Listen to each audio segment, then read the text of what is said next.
Welcome to the Fair But Firm Talk Show with Hall of Fame referee Joe Cortez.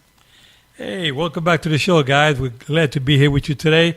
We have our guests, Alicia and Rainer from the Nubula Foundation, and they're going to talk a little bit about their foundation, what they're doing with the kids and making this life a better world. John, my sidekick, John, he's always here to help me support this show and talk a little bit about everything. So, John, let's talk about, we were talking recently about Muhammad Ali and Joe Frazier. Yes, Back sir. in the days when Smokey Joe Frazier from Philadelphia was fighting Muhammad Ali. They fought at Madison Square Garden the first time, where he put down Muhammad Ali with a devastating left hook and broke his jaw. And then they have several more fights after that. What do you remember about that? I wasn't around for that, but I've done a lot of reading and watching about that. I think what's interesting is they had 3 iconic battles, and that one shot that you were talking about, that was the only knockdown of all 3 of those fights. I mean, out of all of them, the only time either one of them tasted the canvas was at the end of that first fight when Ali went down. I just think it's exciting. That whole trilogy was exciting. Well, I remember that first night I was there for that fight at Old Madison Square Garden. Not the one that's there today, the one back in the 60s. The original, yeah. The original, well, there was the one before that as well. Yeah. But the Old Madison Square Garden, the one on 55th Street and 8th Avenue. And I remember fighting there myself as a Golden Glove champion. That's My brother awesome. Mike and I winning the Golden Gloves there on 2 occasions, winning the New York Championship, Open Novice Championship, the Open Championships, and winning the Eastern Golden Glove Championships. Wow. But I remember the night, going back to Ali and Frazier, that night I was sitting out in the front. I was only like about 16, 17 years old. Oh, man. And I remember standing outside watching all these celebrities coming into the lobby. And, every fan that walked in there was like a celebrity. All the ladies were decked out with the most beautiful gowns the furs and the and the whole fur thing. coats. And the gentlemen with all hats and tuxedos. And I Old remember, school cool. I remember a whole entourage with Frank Sinatra, who was there taking photo shots ringside.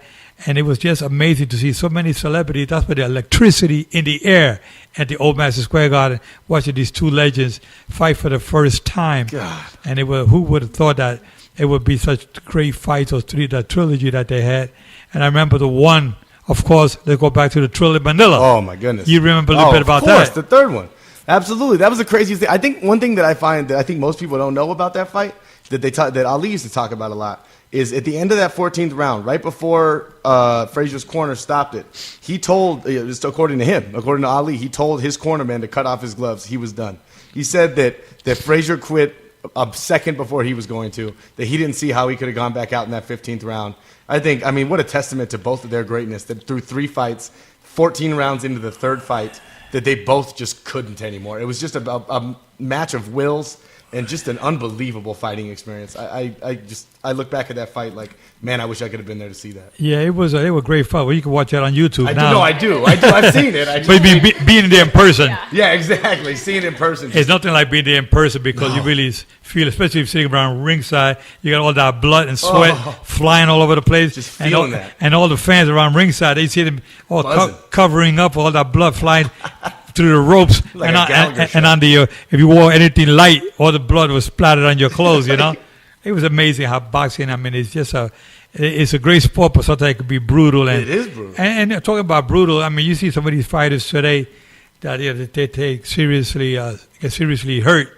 Oh, yeah. And, you can see Frazier and Ali. Look at Ali, the way he ended up with his career. Sometimes he takes so many punches. Oh, my It goodness. has an effect on you in the long run.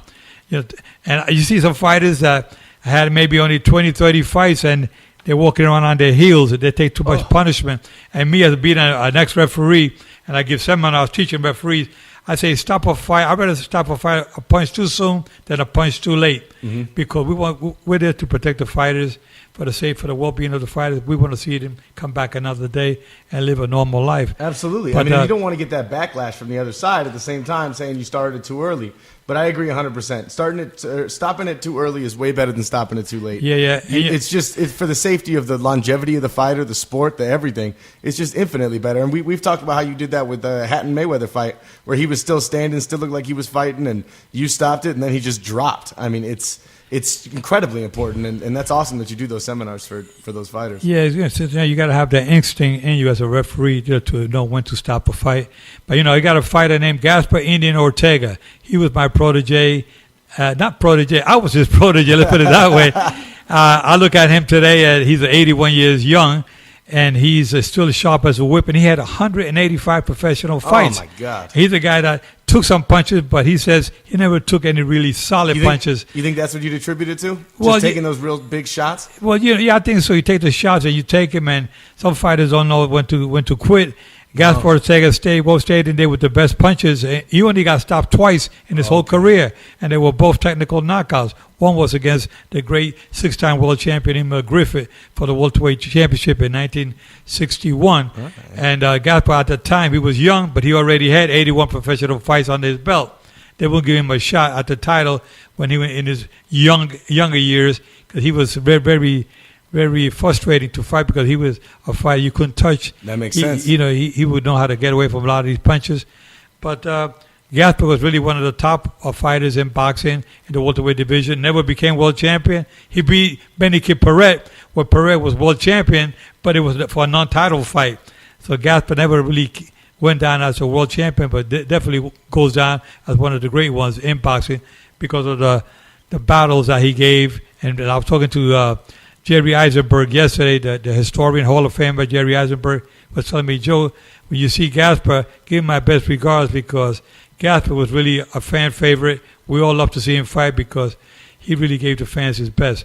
But going back to Muhammad Ali, Joe Frazier, man, those guys, Muhammad Ali, he started with all that fancy trash talking to fighters and whatnot. Yeah. With all those poems that he had. With the killer, that's what he say. It's going to be a killer, a thriller, and a chiller when I meet the gorilla in Manila. There you go. That's why they call it the thriller. When he was calling Frazier the gorilla all the time. It was exactly. Big deal. And, Muhammad Ali says, I float like a butterfly, sting like a bee. Oh, he was a poet. You best with me, you go in three. Yeah. Stuff like that.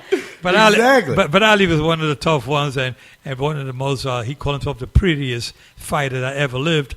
And I remember when, what's his name, the commentator that him and Ali always were Howard going. Cosell. Howard Cosell. Oh, yeah, those were epic interviews. Yeah, you still watch those now, and it's just so exciting to watch those two go back and forth. Yeah. You could tell they were friends, but they also, got under each other's skin. Exactly. And Ali will always try to pull his toupee off, or he tried to pull it off his head, and they were always going at it, and Howard Cosell would back off. He was afraid that Ali was going to actually pull his toupee off. Oh, yeah.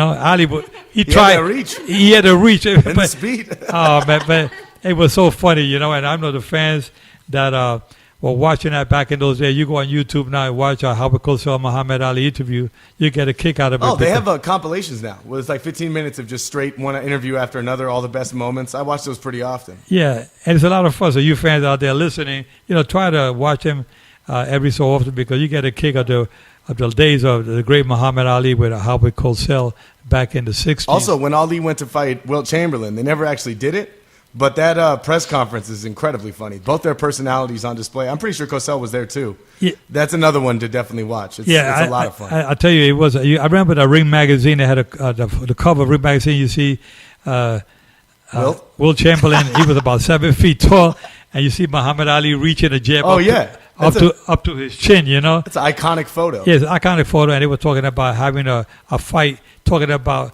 a fighter that never fought in his life. Yeah. Fighting the greatest. Sound familiar? Yeah, it sounds familiar. Yeah, exactly. We're talking about. Sound familiar? Yeah. Yeah, good transition. Yeah, big transition. Now here we are, 2017. The same thing is happening. Exactly. It feels similar. But this fight is really going to happen. Yeah. In the next couple of weeks. But you're talking about Conor McGregor and Floyd Mayweather. Floyd Mayweather, the greatest versus somebody who's never fought before. Yeah, exactly. But he's fought. He's a superstar, of course, in MMA, an absolute superstar. And you got to give him credit for that. Oh, I do. No, I don't take anything away from him. I just mean he's never. I've been instructing. I'm an instructor for Conor McGregor. That's right. As an official. I'm teaching him the rules in boxing. I saw the Showtime thing. And one of the things that you may want to say is, well, Joe, you're in charge there. You're helping him out with that.